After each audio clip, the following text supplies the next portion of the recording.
नमस्कार। आधुनिक भारत के इतिहास से संबंधित यह अगला वीडियो आप प्राप्त कर रहे हैं। आज हम जानेंगे आंग्ल मराठा द्वितीय युद्ध। साथियों, इससे पूर्व के वीडियो में हमने जाना कि आंग्ल मराठा प्रथम युद्ध किस प्रकार से स्थितियां बनती हैं और 1775 से 1782 के मध्य आंग्ल मराठा प्रथम युद्ध होता है। आंग्ल मराठा द्वितीय युद्ध को जानने के लिए आज हम एक बार फिर पानीपत के तृतीय युद्ध 1761 से आरंभ करेंगे। 1761 के पानीपत के तृतीय युद्ध के समय पर बालाजी बाजीराव पेशवा थे। इस युद्ध के पश्चात, क्योंकि इस युद्ध में मराठों की हार होती है और इसके बाद बालाजी बाजीराव की भी मृत्यु हो जाती है। आपको जानना चाहिए कि बालाजी बाजीराव के भाइयों में सदाशिव राव, जिन्हें भाऊ कहा जाता था, उनका इस युद्ध में उनकी मृत्यु हो गई थी। बालाजी बाजीराव के एक और भाई थे रघुनाथ राव और एक और भाई कृष्णा राव थे। इन्हें आप नामों को याद रखें। बालाजी बाजीराव के पुत्र थे जिनमें माधव राव, नारायण राव और इसके अलावा विश्वास राव की भी पानीपत के तृतीय युद्ध में मृत्यु हो गई थी। साथियों, बालाजी बाजीराव की मृत्यु के बाद अब नए पेशवा उनके पुत्र माधवराव बनते हैं, किंतु माधवराव की भी 1772 में मृत्यु हो जाती है। माधवराव की 1772 में मृत्यु के पश्चात नारायण राव, यानी माधवराव के भाई नारायण राव पेशवा बनते हैं, किंतु नारायण राव को चुनौती देते हैं उनके चाचा रघुनाथ राव, जिन्हें राघोबा कहा जाता था। वे पेशवा बनना चाहते थे। 1772 में नारायण राव पेशवा बनते हैं और 1773 में रघुनाथ राव उनकी हत्या करवा देते हैं और खुद पेशवा बन जाते हैं। लेकिन वहां नाना फडणवीस, जो कि प्रधानमंत्री थे, वे नारायण राव के पुत्र को पेशवा घोषित करते हैं। नारायण राव के पुत्र, जिनका नाम सवाई माधवराव या माधवराव द्वितीय कहा जाता है, वे पेशवा बनते हैं। वे एक छोटा शिशु था।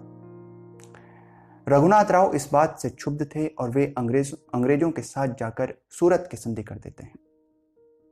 यहीं से अंग्रेजों और मराठों के बीच टकराव होता है और यह जाकर 1782 के सालबाई की संधि के साथ यह टकराव समाप्त होता है।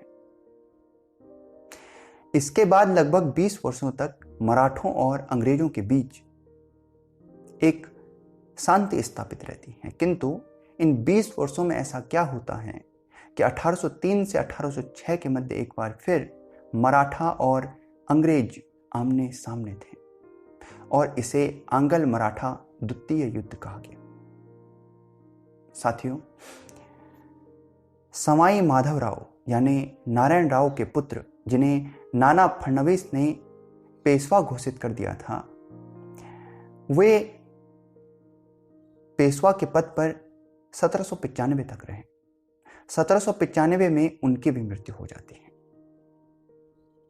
उनकी मृत्यु के पश्चात, क्योंकि उनकी कोई संतान तो थी नहीं, इसलिए अब जो रघुनाथ राव थे, राघोबा, जो कि अब पेंशन पर थे, उनके 3 पुत्र थे। आप नाम याद रखिए। उनके पुत्र थे बाजीराव द्वितीय, चिक्का कृष्णराव और अमृत राव। तो उनके पुत्रों में बाजीराव द्वितीय पेशवा बनते हैं।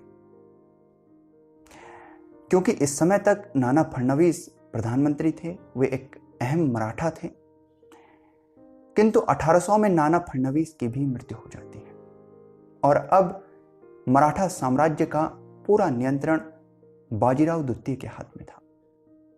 इस समय पर मराठों में कुछ और शक्तियां वर्चस्व के लिए लड़ने लगी। मराठा शक्तियों में आपको जानना चाहिए, बड़ौदा के गायकवाड़, इंदौर के होलकर, ग्वालियर के सिंधिया, नागपुर के भोंसले और पूना में पेशवा, इनके मध्य आपस में ही वर्चस्व की लड़ाई छिड़ गई। इस समय पर जो सबसे अहम और शक्तिशाली मराठा थे वे जसवंत राव होलकर थे। होलकर जो कि इंदौर में थे। सिंधिया दौलत राव सिंधिया और पूना में पेशवा थे बाजीराव द्वितीय। बाजीराव द्वितीय सिंधिया की तरफ थे, सिंधिया का साथ देते थे, क्योंकि जो जसवंत राव होलकर थे इन्होंने उत्तर भारत में अभियान छेड़ रखे थे, दक्षिण भारत में भी अभियान छेड़ रखे थे बिना बाजीराव द्वितीय पेशवा की अनुमति के। दक्षिण में जो उन्होंने अभियान छेड़े हुए थे, दक्षिण के अभियानों में उन्होंने कमान अपने भाई बिट्ठू जी होलकर को सौंप रखी थी, किंतु बिट्ठू जी होलकर पूना के पेशवा के क्षेत्र में दाखिल हो रहे थे। यह बात बाजीराव द्वितीय को ठीक न लगी। बाजीराव द्वितीय ने उन्हें गिरफ्तार करवा लिया और उनकी हत्या करवा दी। जब यह बात जसवंत राय होलकर को मालूम चलती है तो वे पूना पर आक्रमण कर देते हैं और बाजीराव द्वितीय, पूना के पेशवा बाजीराव द्वितीय और दौलत राव सिंधिया की संयुक्त सेना को वे पूना के निकट हड़प्पन में वे उन्हें परास्त करते हैं और पूना पर कब्जा कर लेते हैं।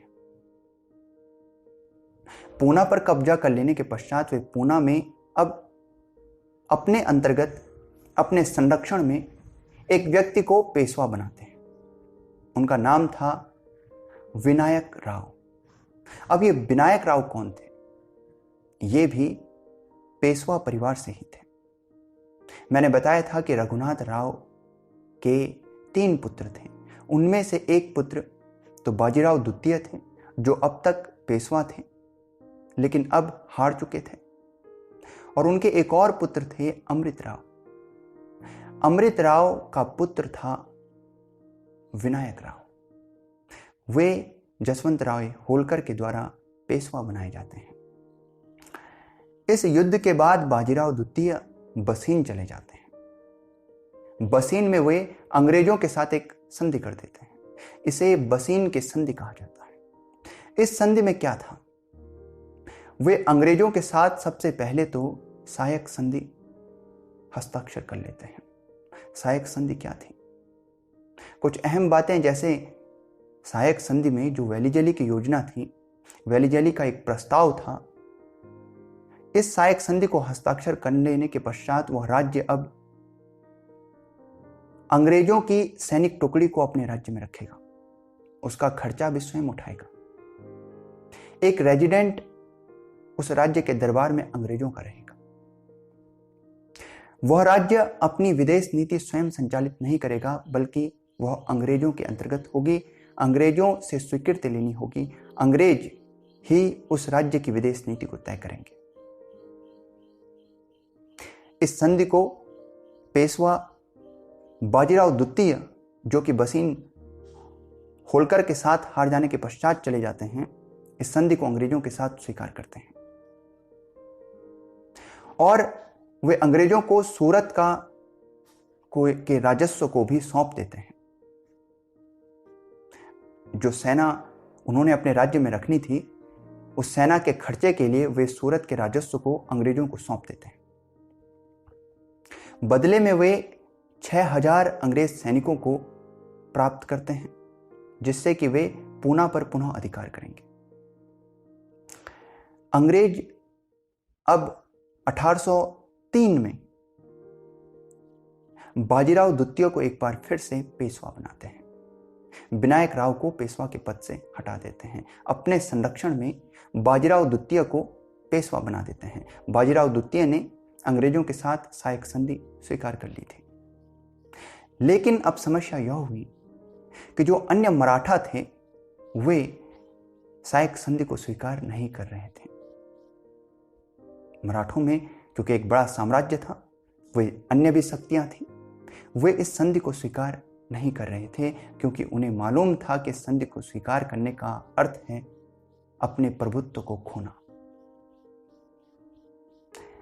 तो सबसे पहले दौलत राव सिंधिया और नागपुर के भोंसले के साथ मिलकर उन्होंने एक योजना बनाई कि वे बाजीराव द्वितीय को अंग्रेजों की इस संधि से मुक्त कराएंगे, लेकिन वे इस कार्य में नाकामयाब हो जाते हैं। वहां अंग्रेज अपनी कूटनीति से उनके साथ अलग अलग संधि करते हैं, शांति संधि करते हैं।